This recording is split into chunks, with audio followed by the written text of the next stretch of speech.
नई अनसुनी महादेव के बारे में कहने का प्रयास करूंगा। और सासू और वहू का तो दृष्टांत में एक भी नहीं दूंगा, क्योंकि सासू वो कभी सुधरने वाली है ही नहीं।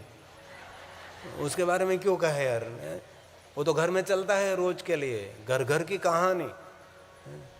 ये रिश्ता क्या कहलाता है, रोज घर में चलता है, इसलिए उसके बारे में कुछ कहने की आवश्यकता मुझे नहीं है। मैं आपको ऐसी बात कहूँगा जो आपके जीवन में कोई अर्थ रखते हो, आपके जीवन का अनर्थ दूर करे, आपके जीवन में कोई और प्रकाश पात रहे, ऐसी कुछ बात। और बहुत सुंदर बात है, थोड़ा ध्यान से सुनिए, थोड़ी गंभीरता से सुनिए। कथा ये कोई मनोरंजन नहीं है, कथा नाचना गाना ये तो एक तरफ हमारा सत्संग है, लेकिन कथा हमारी नाचने गाने में जो चली जाए तो पहले मैं भी यही करता था ने, कथा में लोगों को नचाता था, एक करताल बजती थी, लोग जोर जोर से नाचते थे, नृत्य करते थे, लेकिन थोड़ी सी गंभीरता तो होनी चाहिए कथा के प्रति। इसलिए बहुत ध्यान से, जैसे कोई प्रयाग तीर्थ में ऋषि कथा श्रवण कर रहा है, ऐसी कथा श्रवण करें आप। चारों वेदों में लिंगार्चन से बढ़कर कोई पुण्य नहीं है, समझ लिया। चारों वेदों में लिंगार्चन, भगवान महादेव की शिवलिंग की पूजा से बढ़कर कोई पुण्य नहीं है, और सभी शास्त्रों का भी यही निर्णय है। ये मेरा निर्णय नहीं है, बात आपको याद रखनी है। ये भगवान व्यास जी ने कही है और शिव महापुराण से मैं लेकर आया हूं। इसलिए आप पुण्य अर्जित करना चाहते हैं तो हमारे चारों वेदों में यही बात कही है, लिंगार्चन कर, लिंगार्चन कर। हर लिंगार्चन की क्या बात करो, बहुत लोग तो शिव जी से भजन से वंचित रह गए, शिव की पूजा से वंचित रह गए, कभी शिवालय नहीं जाते, दुर्भागी लोग। हमारे सौराष्ट्र में तो, हमारे मतलब आपड़ा बधानु, हमारे सौराष्ट्र में तो बहुत ऐसे गांव है, अभी भी है, शिवालय से आगे निकलते हैं ना तो ऐसा घूमट निकाल कर निकलते हैं, दुर्भागी लोग। सबसे बड़ा भाग्यवान कौन है पता? सबसे बड़ा भाग्यवान, सबसे बड़ा महाभाग्यवान वो है जिनके हृदय में महादेव की छवि है, जिनके हृदय में भगवान महादेव की स्थापना हुई, जिनके हृदय में शिव स्थापित हो गया, वो सबसे बड़ा भाग्यवान है। उससे बड़ा भाग्यवान कोई नहीं है। इसे मैं श्लोकात्मक इसलिए बात बता रहा हूँ कि आपको ऐसा न लगे कि बात काल्पनिक है। और शास्त्र को, हमारे पुराणों को, हमारे धर्म ग्रंथों को, हमारे वेदों को, हमारे साधु संतों को और सन्यासी को, वैराग्य परंपरा को, आदि जगत गुरु शंकराचार्य की परंपरा को, आचार्यों को, ब्राह्मणों को नहीं मानते, वो आज न तो कल उसकी दुर्दशा होने वाली है। इसमें एकदम पक्की बात है, बुक के पहले पन्ने में वो लिख ले, एकदम परफेक्ट लिख ले, जो उनके द्वेषी हैं, उनके विरोधी हैं, वो कभी जीवन में सुखी नहीं रहेंगे। कभी अभी उसका वो पुण्य है इसलिए दिखाई देता है सुखी है, बाकी धीरे धीरे सूर्य ढलता रहेगा तब पता लगेगा कि हमने बहुत अंधेरा फैलाया है, हमने कहीं प्रकाश नहीं फैलाया। हम दीप क्यों जलाते हैं? कथा के प्रारंभ में हमने पूरे लखानी परिवार की, ये मुझे बहुत अच्छा लगा, लखानी परिवार का बहुत हृदय से मैं आदर करता हूँ कि दीप कोई साधु संत महापुरुष राजकीय महानुभाव से नहीं, दीप जलाए हो तो हमारे घर की बहनों ने दीप जलाया। क्या बात करी आपने, तो समाज को नई प्रेरणा दी, समाज को नई दिशा दिखाई। और अच्छी बात लगे तो दूर दूर से उसको फैलाना चाहिए, और बुरी बात लगे तो उसको वहाँ धरती में दफना दो। बुरी बातों का प्रचार प्रसार नहीं करना चाहिए। जो सच्ची बात है, सही बात है, सुंदर बात है, कल्याणकारी बात है, विश्व का हित करने की बात है, दूर दूर उनका प्रचार प्रसार करे भाई। इसलिए बहुत आदर करता हूँ लखानी परिवार का, सातों बहनों ने मिलकर भगवान का दीप प्रज्वलित किया, क्योंकि बहन हमारे घर की ये दीप है, हमारे घर की ज्योति है। हमारे घर में तो प्रकाश फैला कर गई, लेकिन दूसरे के घर में भी जाकर प्रकाश फैला रही है, वही हमारी बहन है, वही हमारी बेटी है। इसलिए भगवान व्यास जी ने ये गाया है,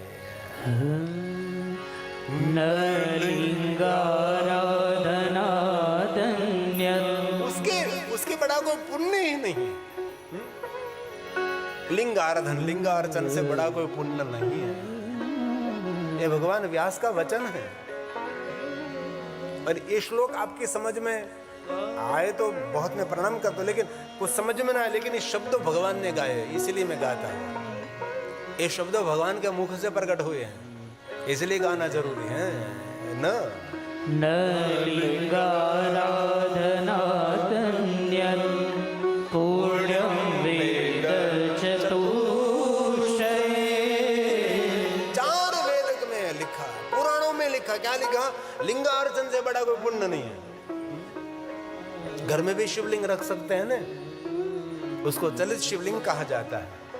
घर में महादेव के लिंग पूजा रखनी चाहिए, अरे शिवलिंग साथ में रखना चाहिए। हमारे बहुत सारे शिव भक्त भगवान शिव जी के लिंग स्वरूप साथ में रखते हैं। कोई कहे घर में शिवलिंग की पूजा नहीं रखनी चाहिए, उसको कह दो कि शिव महापट पढ़ ले एक बार, पता लगे कि शिव जी की महिमा क्या है। जिनके घर में शिवलिंग की पूजा है वो घर नहीं, वो साक्षात मेरे महादेव का लोक है, वह साक्षात शिव निवास करते हैं। इसलिए कोई संकोच नहीं, कोई लज्जा नहीं, आप रख सकते हैं। और कई लोग डरते हैं शिव से, नहीं डरना चाहिए, कभी शिव से कभी डरना नहीं चाहिए। शिव जी के परिवार में और शिव जी के भक्त से कोई छोटी सी बड़ी सी भूल हो गई, मेरा महादेव किसी को दंड नहीं देता, कभी नहीं दंड देता। इसकी दुनिया में कोई दंड नहीं है, उसकी दुनिया में क्षमा है, सबको क्षमा कर देता है। लाख गलती करे, बार बार गलती करे तो भी मेरा महादेव प्रसन्न मुख मुद्रा से उसको क्षमा देते हैं। क्षमा सिंधु है मेरा शंकर, किसी को दंड नहीं देता, दंड से मुक्त करता है, दुख से मुक्त करता, आदि व्याधि उपाधि से मुक्त करने वाला शिव है। शिव का नाम मुक्तेश्वर महादेव है, इसलिए शिव जी से कभी डरने की जरूर नहीं है, कभी नहीं। जीवन का सभी डर पूर्ण समाप्त करने वाला शिव है, ये महादेव है। इसलिए महादेव का विशेष प्रकार से पूजन करें, अर्चन करें, दर्शन करें, स्मरण करें, पार्थेश्वर महादेव की पूजा करें, कोई भी शिवलिंग की उपासना करें, अर्चन करें, अपने घर के अंदर महादेव का विशेष प्रकार से पूजन करें। भगवान व्यास ने कहा, विद्यते सर्वशास्त्राणां नैष एव विनिश्चयः, नैष एव विनिश्चयः। विशेष प्रकार से निश्चय हमारा, विशेष प्रकार से निश्चय है, विशेष प्रकार से कहता हूँ। सभी शास्त्रों का मत है, चार वेदों का मत है, जो भगवान महादेव के लिंगार्चन से पुण्य मिलता है, उससे बढ़कर कहीं आपको पुण्य नहीं मिलेगा। ये भगवान व्यास का वचन है, सुनिए जरा आदर के साथ। केवल शिवलिंग की पूजा हो जाने पर समग्र चराचर जगत की पूजा हो जाती है। कितनी सब बड़ी बात है। संसार सागर में डूबे हुए लोगों के तरने का को अन्य कोई भी साधन नहीं, अन्य कोई साधन नहीं। हम जो संसार के सागर में तो है, संसार सागर में जो डूबे हुए लोग हैं हम सभी हैं, एक दो तीन तो नहीं है, हम सभी लोग संसार के सागर में डूबे हुए हैं। इसलिए कहा अन्य कोई भी साधन नहीं, एक ही साधन है, लिंगार्चनम। महादेव की पूजा करें, भगवान शिव जी का लिंगार्चन करें, अर्चन करें, पूजन करें, शिव का स्मरण करें। देवताओं के लिए भी वंदनीय रहोगे, जीवन के सभी भाग्य खोलेंगे। मैं लालच नहीं दिखाता, नहीं नहीं, मैं शिव महापुरुष की बात सुनाता हूं। और आप सब पढ़े लिखे लोग हैं, दुनिया में कोई अवतार परंपरा नहीं थी, कोई संप्रदाय की परंपरा नहीं थी, कोई संप्रदाय कोई आचार्य नहीं थे, तो कौन थे? महादेव तो थे। और आपके गांव में भगवान शिव विराजते हैं। कोई ऐसा गांव हमारा नहीं जिन गांव में शिव नहीं है, कोई तीर्थ ऐसा नहीं जिन तीर्थ में महादेव नहीं है। सभी तीर्थों में शिव है, गांव गांव में शिव है। शिव हमारा मूल है, लाखों करोड़ों साल प्राचीन को स्थान है तो भगवान शिव का है, महादेव का है। इसलिए आपका भला करना चाहते हैं, आपका मंगल करना चाहते हैं, तो महादेव को कभी भूलना नहीं चाहिए, महादेव को कभी छोड़ना नहीं चाहिए। मैं महादेव की कथा करता हूँ, इसलिए महादेव के बारे में बताता हूँ। ऐसा आप समझना नहीं कि मैं अन्य देवताओं का विरोधी हूँ, अन्य संप्रदायों का विरोधी नहीं, कोई संप्रदाय का विरोधी नहीं, मैं कोई देवताओं का विरोधी नहीं। लेकिन शिव महापट ग्रंथ कह रहा हूँ, इसलिए महादेव के बारे में जो कुछ गहरी बात है, जो कुछ हमारे कल्याण की बात है, आपके समक्ष में कहने का प्रयास, पहुंचाने का प्रयास करता हूँ। इसलिए कहा लिंगार्चने, लिंगे अर्चितेर्चितं सर्वं जगत्स्थावर जंगमं। स्थावर जंगम सबकी पूजा, शिव शिव की पूजा में सबकी पूजा है। एक शिव की पूजा कर ले, इसमें सबकी पूजा होगी। सभी तीर्थ, सभी ग्रह, सभी नक्षत्र, सभी देवता, सभी देवी, सभी पितृ, सभी मेरे पूर्वज, जीवन के सभी तृप्ति शिवार्चन में है। लेकिन बहुत लोगों ने शिवार्चन छोड़ दिया, शिव का पूजन छोड़ दिया। कितने दुर्भागी लोग रहे होंगे, और कितने बड़े भागी लोग हैं जो महादेव के पूजन में, महादेव के अर्चन में, महादेव का दर्शन में और भगवान शिव के स्मरण में रत रहते हैं। ये कितने भाग्यवान लोग रहे होंगे। इसलिए भगवान महर्षि वेदव्यास जी का वचन है, लिंगो लिंगे अर्चितं सर्वं सबकी पूजा शिवलिंग में। जगत्स्थावर जंगमं संसारां बुद्धिमग्नाः। संसार में डूबे हुए लोग हैं, नान्यतरण साधनं, नान्यतरण साधनं। अन्य कोई भवसागर तरने का साधन नहीं है।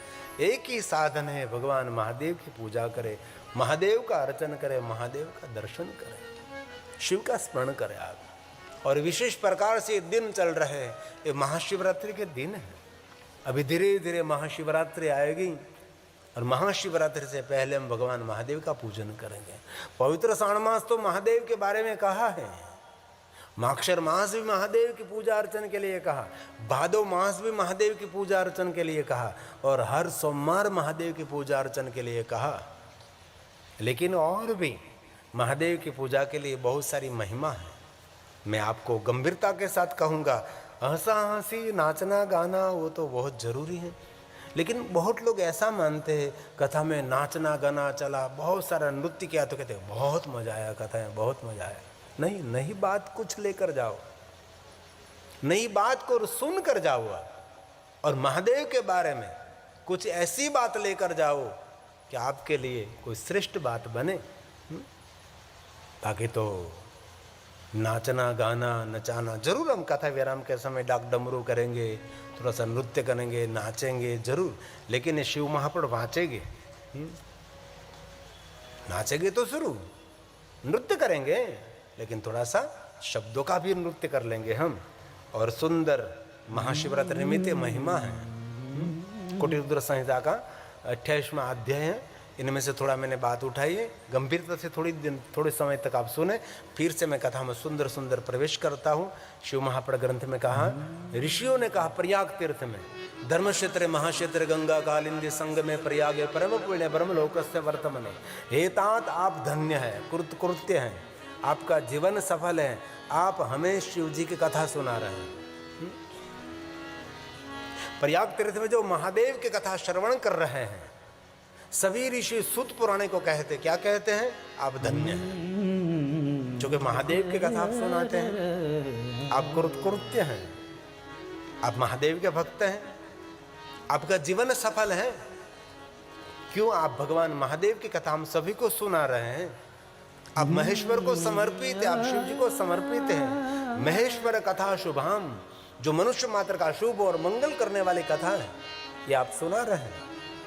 इसलिए बहुत आदर के साथ आप सबको मैं कहता हूं, गंभीरता से कथा श्रवण करें। नाचने गाने का भाव तो कम रखेंगे, और ऐसे हंसा हंसी के रुमुज भरे भरे दृष्टांत जरूर कथा में देना चाहिए, दृष्टांत कुशलो वक्ता। लेकिन ये पुराण की बात तो मुझे कहनी चाहिए ना, जो आपके कल्याण की है, आपके हित के हैं, आपको सुख देने वाली, आपको शांति देने वाले हैं। और कहूँ बात, आपके भाग्य को खोलने वाली बात है, और परमात्मा शिव जी के लोक खोलने वाली बात, ये बात हृदय को स्पर्श करने वाली बात है। इसलिए एक एक श्लोक भगवान शिव को मैं समर्पित कर रहा हूँ। कथा का अर्थ होना चाहिए, धन्यो असि धन्योऽसि कृतकृत्योऽसि। धन्य है जो महादेव का भक्त है, धन्य है जो भगवान शिव जी की कथा का श्रवण करते हैं, उसका जीवन सफल है। जीवितं सफलं तव। आपका जीवन सफल है, आपका जीवन धन्य है। यश्रावयसि नस्ता महेश्वर कथा शुभा। किसकी कथा? महेश्वर कथा शुभा। जो महेश्वर की कथा है, जो महादेव की कथा है, मनुष्य मात्र का शुभ और मंगल और कल्याण करने वाली कथा है। हर व्यक्ति को सुख और शांति और संपत्ति संतति सुमति देने वाली भगवान महादेव की कथा है। जो सुनाते हैं धन्य है आप। और कहा हे सूत, यद्यपि मैंने बहुत से ऋषियों से मुख से कथा श्रवण की, अभी भी शिव जी के बारे में संदेह छूट नहीं रहा है। महादेव के बारे में जो हमारी गलत फहमी है, महादेव के बारे में बहुत कुछ संदेह है। बहुत महापुरुष बहुत ऋषियों के साथ हमने महादेव की कथा सुनी, लेकिन तो भी अभी संदेह छूट नहीं रहा है। बहुत सारा संशय हमारे मन में है। इस संदेह को दूर करें। ऐ सुध पुराण जी, हम कथा सुनते सुनते अभी तृप्त नहीं हुए हैं और तृप्त होना भी नहीं चाहे। और ये सुध पुराण से ये बात हम आपको पूछना चाहते हैं, किस व्रत को करने से शिव जी प्रसन्न होकर उत्तम सुख देने वाला वरदान देते हैं? कैसे शिव कृत्य करने से भगवान शिव जी हम सबको कुशल रखते हैं? सभी महात्माओं ने पूछा है। कैसे व्रत करने से, कैसे शिव जी का पूजन अर्चन करने से, कैसे भगवान शिव जी का स्मरण करने से, कैसे शिव जी के बहुत सारे कृत्य मतलब शिव की पूजा कैसे अर्चन करने से हमारे जीवन में सुख होगा, हमारे जीवन में शुभ होगा, हमारे जीवन में मंगल कैसे हो सकता है? कैसे व्रत करें हम? और बहुत लोगों को पता ही नहीं, बस इतना ही पता है कि सोमवार के दिन शिव जी का व्रत करना चाहिए। 16 सोमवार, साकरिया सोमवार, भाकरिया सोमवार, मूंगा सोमवार, उभा सोमवार, आड़ा तो रोज थाता जो है। ऐसी थोड़ी सी आपके पास शंकर भगवान की माहिती है, सोमवार की माहिती, त्रयोदशी की माहिती और महाशिवरात्रि की। और क्या आपके पास है? बहुत लोगों के पास नहीं है, मेरे पास भी नहीं थी। ये तो मैंने शिव महापण आचार्यों के चरणों में बैठकर मैंने पढ़ा। मैं लगातार मैं हरिद्वार अवधूत मंडल आश्रम में रहा। मेरी पढ़ाई अवधूत मंडल आश्रम में हुई। जो मेरे शलड़िया कालो भाई मेरे गांव के हैं, उसने देखा है। वह हमारे सत्यदेव जी महामंडलेश्वर थे, उसके उत्तराधिकारी हमारे में सत्य महामंडलेश्वर संतोषानंद जी महाराज हैं। बहुत समय तक 5 साल से ज़्यादा मैं इस आश्रम में रहा हूँ। मैंने एक एक श्लोक पर मैंने पढ़ाई की है। मैं पढ़ लिख कर आया हूँ, आपके समक्ष कुछ लेकर आया हूँ, कुछ कहने के लिए आया हूँ। मुझे भी पता नहीं था, पढ़ाई की मैंने तब पता लगा कि बहुत कुछ है महादेव के भक्तों के लिए। किस व्रत करने से, कैसे पूजा करने से, कैसे अर्चन करने से हमारा कैसे सुख होता है, हमारा और हमारे परिवार का कैसे मंगल रहेगा। केन व्रतेन संतुष्टम, केन व्रतेन संतुष्टः, कैसे व्रत करने से शिव जी की संतुष्टि होती है। शिवो यच्छति सुखम, कैसे सुख मिलेगा? किसी को सुख की इच्छा नहीं, सबको सुख की इच्छा है, सबको आनंद की इच्छा है, सबको आरोग्य की इच्छा है, सबको प्रसन्नता की इच्छा है। हमारा परिवार, हमारा जीवन हम कुशल रहे, सूर्ण जैसा उज्जवल रहे। हम मतलब सुवर्ण, हम कुशल रहे, हम सूर्ण की तरह चमकते रहे, हमारा आदर्श जीवन रहे, हमारा दर्शनीय जीवन रहे। ये सबकी लालचा है ना। तो कैसे हो सकता है? उनकी युक्ति आपके समक्ष में कहने का प्रयास करता हूं। केवलः शिवकृते त्वं तस्मात् पूज्यामहे वयम्। हम सभी पूछ रहे हैं। क्या पूछ रहे हैं? तस्मात् पृच्छामहे वयम्। एक ऋषि कोई नहीं पूछ रहा है, बहुत सारे ऋषियों का समूह पूछ रहा है। वयम, हम सभी ऋषि पूछ रहे हैं। वयम, मैं अकेला नहीं। हम सब ऋषि इस सुत पुराण को आपको पूछ रहे हैं, कैसे कृत्य करने से, कैसे अर्चन करने से, कैसे स्मरण करने से, किस प्रकार के व्रतों करने से हमारे जीवन में शुभ होगा, हमारे जीवन में मंगल होगा, हमारे जीवन में सभी प्रकार के सुख का आगमन होगा। सुनिए जरा ध्यान से, भक्तों को जिस व्रत करने से विशेष रूप से भक्ति, मुक्ति, शांति, संपत्ति कैसे मिलेगी, उससे आप कीजिए। हे व्यास भगवान के सद शिष्य, व्यास शिष्य नमोस्तुते।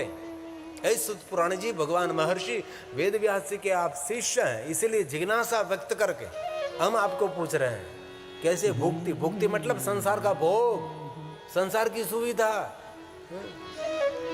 सबको चाहिए ना, किसी को झोपड़े में रहना पसंद नहीं है, सबको राजमहल चाहिए, सबको सुख सुविधा चाहिए, सबको चैन की नींद चाहिए, सबको मंगल चाहिए। तो भक्ति और मुक्ति कैसे मिलेगी? अब उनके बारे में कुछ कहने का प्रयास करें, हम आपके पास जिज्ञासा व्यक्त करते हैं। भुक्ति मुक्तिश्च, भुक्ति मुक्तिश्च लभ्ये भक्तेन व्रतेन। कैसे भक्ति करने से, कैसे व्रत करने से, कैसे भक्ति करे शिव की, कैसे व्रत करे शिव का? तदवद तद्वदत्वं विशेषेण, विशेष प्रकार से उसका वर्णन करे। तदवदत्वम, तम मतलब आँख, वद मतलब बोलना, विशेष प्रकार से उसके बारे में कहने का प्रयास करें। श्रोताओं को कैसी कथा पसंद लगती है खबर पता है? नाच गान और दृष्टांत, हंसना हंसाना रुलाना। अरे क्यों रोएंगे? आगे भावात्मक दृष्टांत दूं आपको तो आप रोने लगोगे। माँ का प्रेम का वर्णन करो, बाप का प्रेम का वर्णन करो, बहन का प्रेम का वर्णन करो, भाई भाई के प्रेम का वर्णन करो, वो तो बहुत सालों से हम कर रहे थे। ऐसे ऐसे कौटुंबिक पारिवारिक दृष्टांत में आपके सामने रखकर आपको रुला सकता हूँ। 30 साल से सबको रुलाता हूँ कथा में, ऐसे दृष्टांत देकर भावात्मक भाव प्रकट करके मैं आपको सांसारिक भाव प्रकट करा सकता हूँ। सांसारिक भाव से हमारा कभी कल्याण नहीं होता। भाव भावा करम शिवम, महादेव के चरणों में जो एक बार भाव प्रकट कर गया हो गया ना, तो भाव पार हो जाओगे। लेकिन वक्ता कैसा होता है? सांसारिक भाव प्रकट कराते थे, सांसारिक भाव। जरूरी है माता पिता का आदर्श करना, पारिवारिक, लेकिन ये सब कुछ आंख बंद होने के बाद हमारे लिए सब कुछ समाप्त है। इसलिए शिव की यात्रा संसार की नहीं है, शिव की यात्रा संसार पूर्ण होने के बाद की शिव की यात्रा है। आंख बंद हो गई और अंधकार हो गया, तब प्रकाश, तब ज्योति मिलेगी। ये शिव की यात्रा है। इसलिए कहा तद्वदत्वं विशेषेण व्यास शिष्य नमो। इसलिए कहा तद्वदत्वं विशेषेण व्यास शिष्य नमोस्तुते। व्यास शिष्य नमो। हे भगवान महर्षि वेद व्यास जी के सद शिष्य सुत पुराण जी, आप हमको सबको मार्गदर्शन करें। अब ध्यान दीजिए, अब सुत पुराण बहुत सुंदर सभी महात्माओं का संबोधन कर रहे हैं। हे ऋषियों, आपने अच्छा प्रश्न किया है। क्यों किया है? आप सभी दयालु हैं। क्यों दयालु हैं? लोक हित के लिए मुझे प्रश्न कर रहे हैं, जगत हित के लिए, सबको सुख मिले, इसलिए आप सभी मुझे ऐसे प्रश्न कर रहे हैं। शिव जी के चरण कमलों में मैं ध्यान करते हुए मैं आप सब के लिए जो प्रश्न है, जगत के सुख के लिए, जगत के मंगल के लिए, जगत के कल्याण के लिए जो कुछ है, मैं मेरे सद्गुरु भगवान व्यास जी ने जो बताया वो सब कुछ मैं कहने का प्रयास करूंगा। किसके लिए? सबके सुख के लिए। और सुत पुराण कहते हैं शिव जी के चरण कमलों का ध्यान करते हुए मैं आप सबको, आपने जो मुझे प्रश्न किए हैं, क्योंकि आप सब दयालु हैं और कथा का आयोजन करे वो दयालु ही रहता है। कथा ये कल दो कल के लिए तो नहीं है। और मैं बहुत हृदय से कहता हूँ, ये कथा आप जितने भाई बहन इस कथा स्थल पर बैठकर सुन रहे हैं, इतने लोग नहीं सुन रहे हैं। हिंदी का प्रयोग मैं इसीलिए कर रहा हूँ, मैं क्षमा चाहता हूँ, मैं गुजराती हूँ, मुझे आपके समक्ष गुजराती में कथा कहनी चाहिए, लेकिन ये महाशिवरात्रि है तो हमारा उद्देश्य है कि सिर्फ गुजरात की पूर्ति ना रहे और पंडाल में बैठे इतने भाइयों बहनों के पूर्ति कथा ना रहे, ये लखानी परिवार की कथा लाखों ने करोड़ों लोग तक मैं पहुंचाने का प्रयास करता हूँ, ये मेरा प्रयास है। क्योंकि कथा आस्था में 180 देश में कथा आती है, एक देश में नहीं, 180 देश में, जहाँ जहाँ हमारा भारतीय रहता है वहाँ ही कथा पहुँचती है। एक कथा, इसीलिए मैं क्षमा चाहता हूँ, गुजराती बोलने में मुझे मजबूर न करें, मैं थोड़ा सा बोल लूँगा, मैं थोड़ું ગુજરાતી બોલીશ એ વાત પાકી છે, પણ વધારે પડતું હિન્દી બોલીશ, અને જે ગરડા માણસો સમજી ન શકે એને તમે સમજાવી દેશો ગુજરાતીમાં। પણ આમ તો ઘણીવાર તો આમ કોઈના ઘરે જાય તો ગઢા માજી બેઠા બેઠા હિન્દી સિરિયલ જોતા હોય છે, આમ પ્રેમથી જોતા હોય છે, તો એનો અર્થ એ થાય કે એ લોકો હિન્દી સમજી જો શકે છે, तो हिंदी सीरियलों जो આપણે समझी सकता हो तो हिंदी कथा क्या हम न समझी सकिए, है ना? क्योंकि हमारा प्रयास है इस कथा का संदेश करोड़ों लोगों तक पहुंचना चाहिए, ये हमारा प्रयास है। सम्यक पृष्ठम ऋषि श्रेष्ठा, है श्रेष्ठ महात्माओं, सम्यक पृष्ठ ऋषि श्रेष्ठा। आपने जो प्रश्न किया है श्रेष्ठ ऋषियों, आप दयालु हैं, भवद्भि करुणा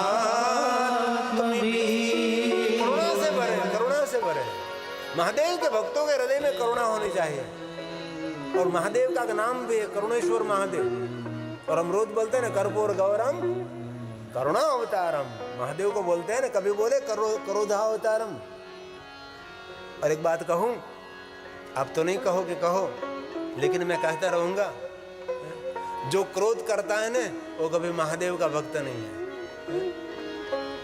जो बात बात में क्रोध करता है वो महादेव का भक्त नहीं है। महादेव का भक्त वही हर हालत में शांत रहे, वही शिव का श्रेष्ठ भक्त है, हर परिस्थिति में शांत रहे, वही महादेव का भक्त है। कोई भी विपरीत स्थिति हो, विकट स्थिति हो, इनमें भी शांत रह सके, वही महादेव का भक्त है। शिव भक्तों का पहला लक्षण है शांत रहना, इसलिए कहा करुणात्मा, आप सभी दयालु महात्मा है। स्मृत्वा स्मृत्वा शिव शिव जी के चरण कमलों का ध्यान करता हूँ, स्मरण करता हूँ, उसका ध्यान करता हूँ। कथयामि कथयामि यथा श्रुतम्, कथयामि यथा। आप सुनिए, मैं भाव से आपको समक्ष कहता हूँ, जैसा आप सबने मुझे पूछा वैसा ब्रह्मा विष्णु और पार्वती ने सबने मिलकर भगवान शिव जी को पूछा था। सूत पुराण ने प्रयाग तीर्थ में कहा कि हे ऋषि मुनियों, जो आपने मुझे पूछा वो बात एक बार ब्रह्मा ने, विष्णु ने और ऋषि मुनियों ने हे पार्वती के साथ सब ने मिलकर भगवान शिव जी को पूछा थे प्रश्न। और किसी प्रकार उमा ने शिव जी से पूछा था किस व्रत करने से भगवान महादेव आप संतुष्ट रहते हैं और भक्तों को भक्ति और मुक्ति कैसे दे सकते हैं, किस व्रत करने से। ऐसा पार्वती ने एक बार भगवान शिव जी को विशेष रूप से पूछा था। ऐसा लगता है कि कथा एक बार नहीं बार बार हुई होगी, पहले भी पूछा था। अभी प्रयाग तीर्थ में सभी महात्मा सूत पुराण को पूछ रहे थे, और एक बार ब्रह्मा विष्णु और पार्वती ने पूछा था, और इससे पहले एक बार स्वयं उमा ने भगवान शिव जी को पूछा था भक्ति और मुक्ति का साधन क्या है, कैसे व्रत करने से महादेव जी आप संतुष्ट रहते हैं, उसके बारे में आप कहो, ऐसा पूछा था। और कहा सुनिए, उस समय विष्णु आदि के ऐसा पूछने पर भगवान शिव ने कहा, मैंने इस समय भी बताया था